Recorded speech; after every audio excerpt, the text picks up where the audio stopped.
Hello and welcome to this free mandolin lesson aimed at mainly advanced players, but anyone can have a go at this tune. This is a Gypsy Jazz standard session jam song written by the great Django Reinhardt, and it's called Djangology. Never one for subtlety was Mr. Django, and hopefully at the end of this lesson we'll have something that sounds a bit like this.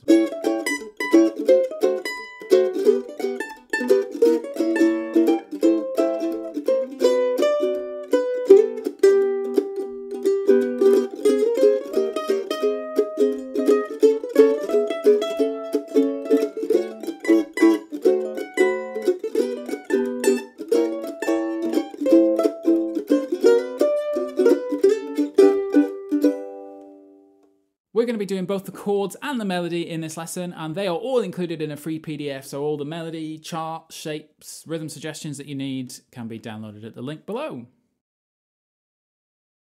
We'll start with the melody, and this is your opening phrase.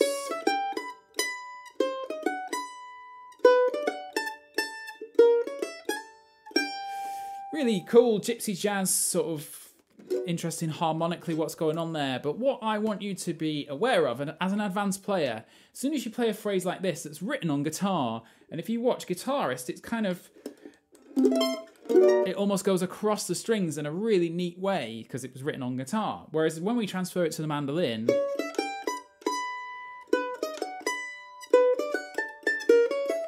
it's kind of a bit clunky down here. So the first thing you should do when you have a melody like this is you should start experimenting with, well, does that melody work better anywhere else on the fretboard? So for example, this one, what happens if we try and get that idea of sweeping across the strings as best we can? So we move the first note down onto the D string, right down here on the 11th fret. So it becomes 11, 7, 10, 7. So it's still the same notes.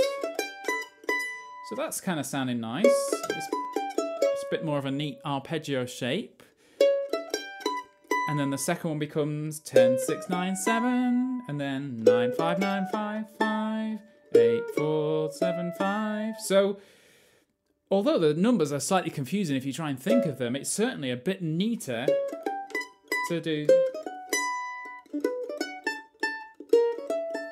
Kind of much more emulating how guitarists play this, with this sort of like kind of going across the strings. So I will just play that top line round just 2 or 3 times, just so you can have a go and see.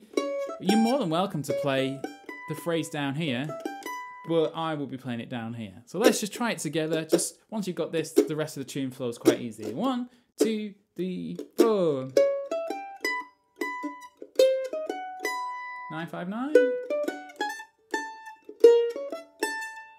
Let's do that again. Now 1, 2, 3, 4.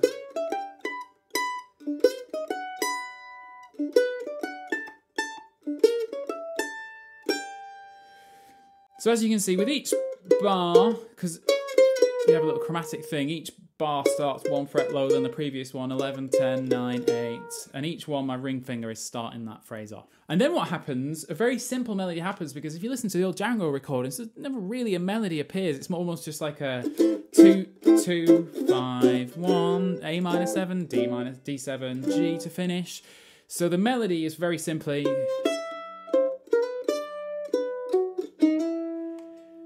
but I would encourage you to do your own phrase. Once you've got that first phrase done, you know,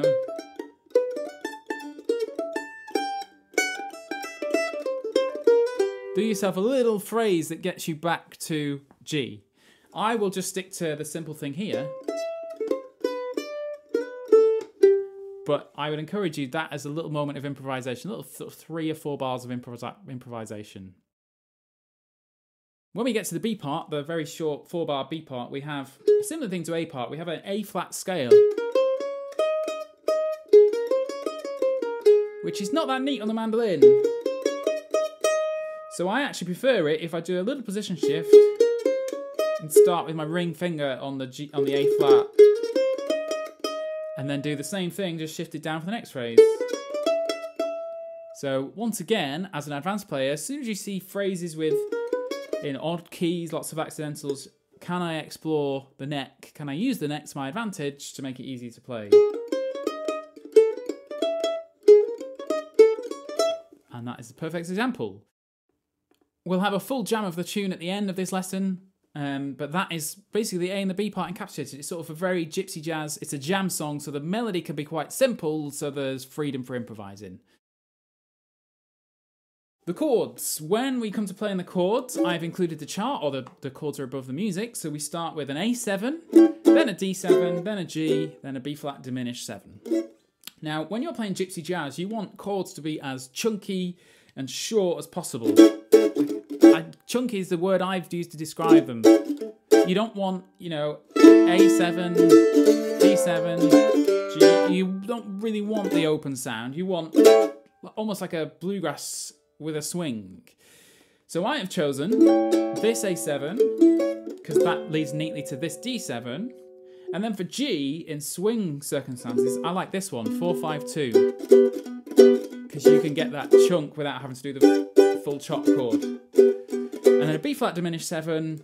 For this instance, I'm just playing 3-2-4. You could put the high 3 in as well, 3-2-4-3. But I'm just putting 3-2-4 in. And then A minor 7 to D7. Back to G. So I would just spend a minute getting those chord shapes under your fingers. Just moving between them. And then the rhythm.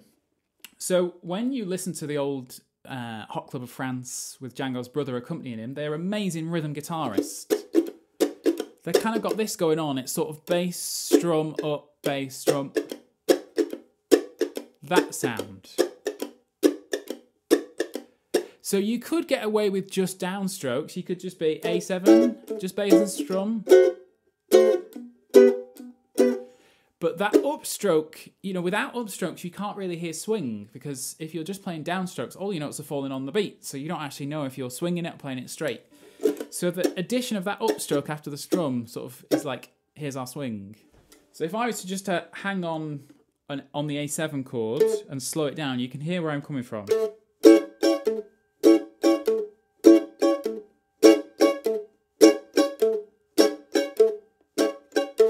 So I'm going bass, strum and cutting it short, and then catching an upstroke on a pretty dead note.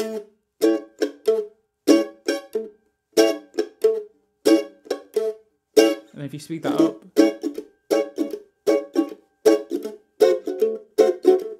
So that's kind of the swing rhythm that I'm giving it. It may not be perfect. I'm not a Gypsy Jazz swing guitarist, but I think on the mandolin that's sort of what I feel works.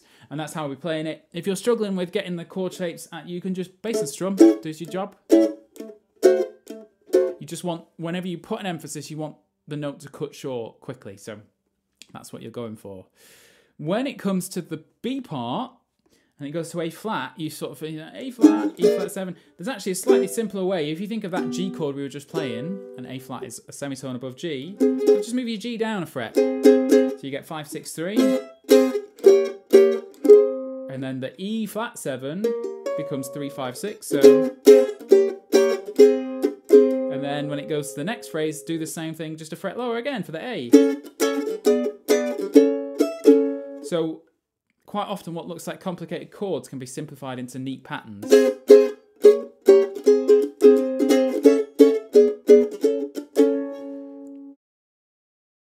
That is 80 BPM. If that's too quick in YouTube, there's the cog down here. You click on that and go on speed, and you can slow me down so you can play along. But if you are up to speed, it's about this.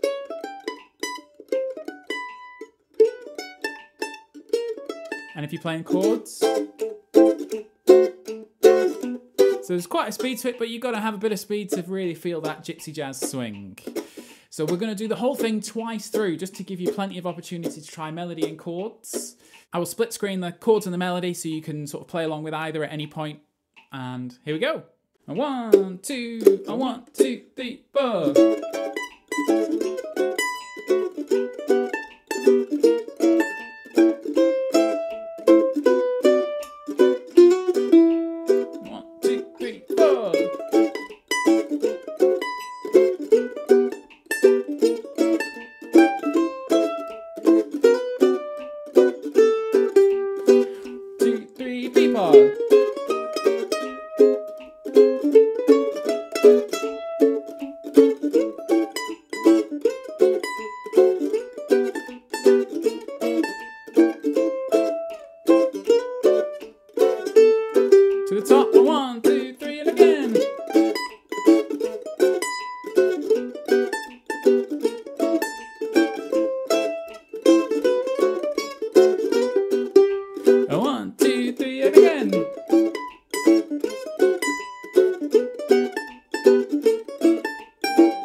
So there's all the parts you need for Djangology by Django, with a few mistakes in near the end there. I do apologise for that. I hope you've enjoyed this lesson. We do these free lessons every month. Head over to mandomic.com for all the other ones we've done. Please hit like and subscribe if you've enjoyed this YouTube video, and we'll see you next month.